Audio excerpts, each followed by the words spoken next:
Oh man, what is good, everybody? Who is you? Got a special video today. Not on the ZX-10. Instead, riding the Kawasaki Vulcan S with the 650 engine. Same engine that's in the Ninja 650. Fun fact. And it kind of goes along with the topic of today, which is starter bikes. Now, when I think of bikes that beginners should get, do I think of the Hayabusa? Do I think of the H2?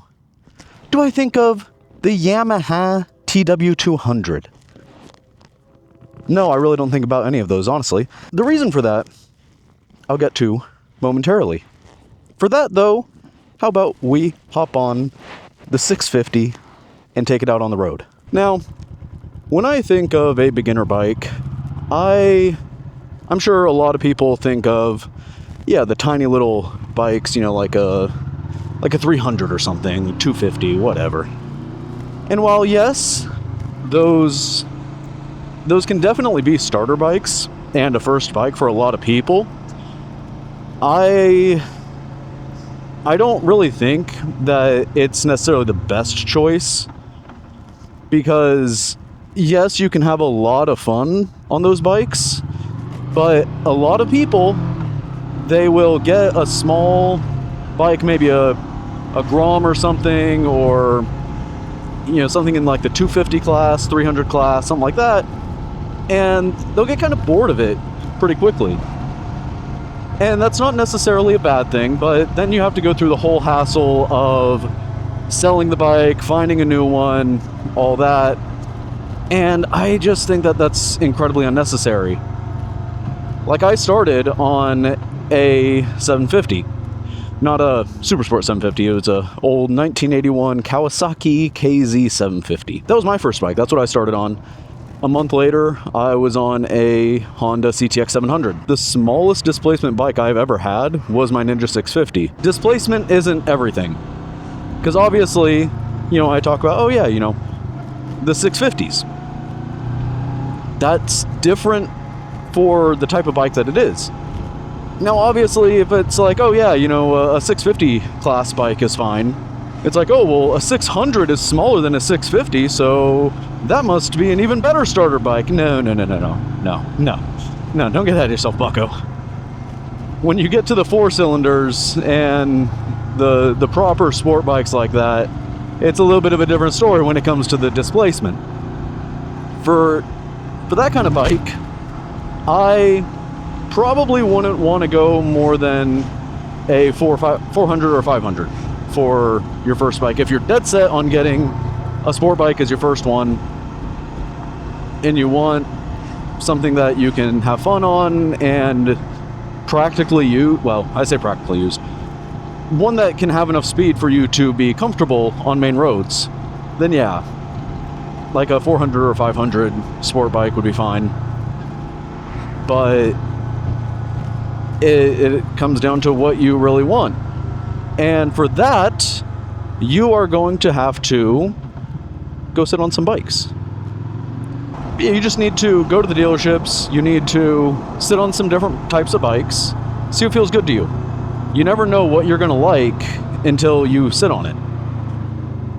You may find that the cruiser style bikes are not really your thing. You may feel like it's a little uncomfortable.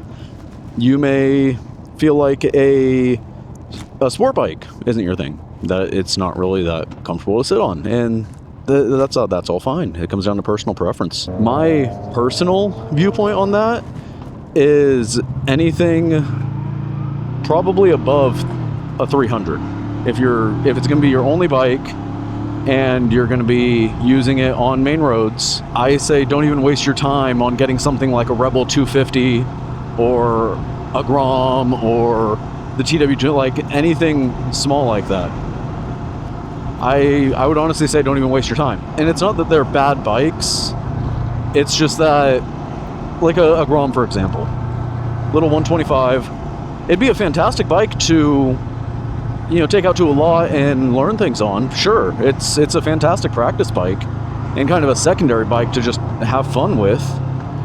But if it's your only bike and you live in an area like I do where you have a lot of main roads where traffic is going 55 miles an hour, not even on the freeway, just, roads like this, well, you may not necessarily feel as safe on a Grom being completely pegged just to keep up with traffic, So there's a lot of factors that I feel like go into it, and there's no real answer to what a good starter bike is. I feel like it comes down to the individual and what your capabilities are.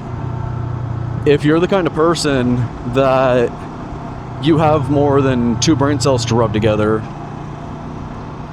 then you would probably be fine on something with a little bit more power to start with, because you'll understand that you can't just hop on the bike, crank the throttle, and expect that you're going to know everything to do. It's not... I know it's tempting and I know it's fun to have a fast bike, but if you don't have the discipline needed to respect the throttle, to respect the machine and the speed and the things that it's capable of, then you just shouldn't be on that kind of bike as one of your first ones. Now, I'm sure people have stories of, oh, well, I know a guy that started on a Hayabusa and he was perfectly fine. It's like, yeah, I'm not saying you can't start on a big bike or a powerful bike. I'm just saying it's not recommended for the reasons mentioned previously. What do I, just as a general kind of vibe, I guess, what do I recommend in a sense? It would honestly be the 650 class from Kawasaki. I think that these engines are powerful enough that you're not going to get bored of it anytime soon. You're going to be able to keep the bike for several years and still have a ton of fun on it. It's going to be cheaper on insurance because, these bikes aren't anything crazy. They're like the Ninja 650 is a sport bike. This is a sport touring bike, or a sport cruiser bike. Then you have the Versa 650, which I guess is kind of like a sport touring bike. And they all share the same engine. And it's a fantastic engine because it's forgiving. It's not going to launch you to 200 miles an hour because you sneezed on the throttle. But you're also going to be able to still get out of your own way. You're going to be able to grow on it. You're going to be able to learn. You're going to be able to do things on these 650 class bikes that you may not necessarily learn or figure out on either a larger bike or a smaller bike. I feel like the 650 class is just a fantastic middle ground of very beginner friendly, but also intermediate friendly. And it's offered in a wide selection of, well, I say wide. It's three, the Z650 is a thing. But anyway, it's offered in several different styles of bike, I guess I should say. Like I said, you've got the Vulcan S, that is more of a cruiser style bike. That's what I'm on right now. Mainly because of this. Sprained my wrist, so don't really want to be on the ZX10, getting jostled around with the rock hard suspension, hitting all the bumps and everything, and stop and go, having to, risk putting extra strain on it. So that's why I'm on this. But yeah, then you get the Versys, you got the Ninja 650, which is more of kind of your sport bike. You've got the Z650, which is a naked bike. It's I think actually even somebody correct me if I'm wrong on this. I don't have a spec sheet or anything, obviously, right in front of my face. But the KLR 650, I believe, also uses the same engine. Google that. Don't take my word for it. Pretty sure, though.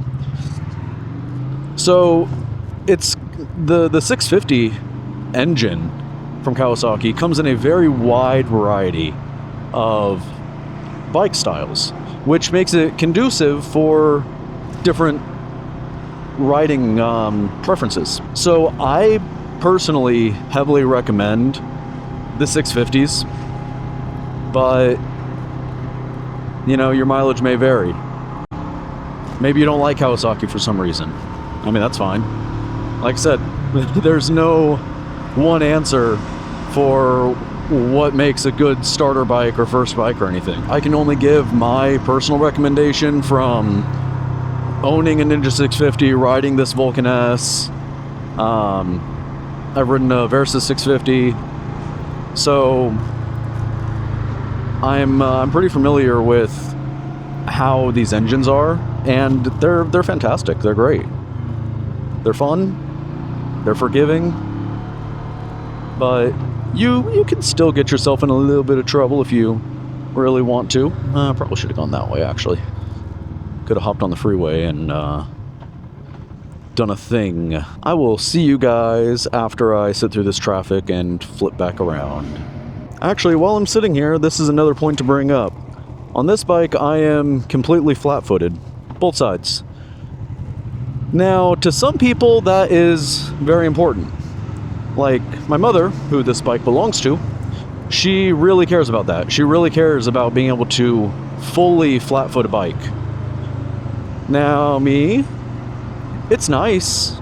I definitely see the appeal behind it and why that might be something that's important to you. If you find a bike that you really like and that you really want, and the only downside is you're kind of tiptoeing it, I don't think you should let that hold you back. Like, if I let that hold me back, I wouldn't have had my KZ750. I wouldn't have my ZX10. Like, I'd be very limited on the bikes that I can ride. And there are fun bikes that I could easily flat foot and fit on, but that's not necessarily what I want. I want my ZX10. Just something to keep in mind, and that's why I said to go to the dealerships, sit on the bikes, see if just sitting still on the bike, not being able to flat foot it, having to kind of do the little tripod thing where you keep one foot on the peg and then you put the other foot down. See if that feels comfortable to you. See if you're okay with that. And if you are, great. You just opened up the variety of bikes that you can ride exponentially. You're no longer stuck to bikes that are low to the ground with a very narrow seat if you're vertically challenged, such as me. All right, now let's look at what 650 looks like accelerating.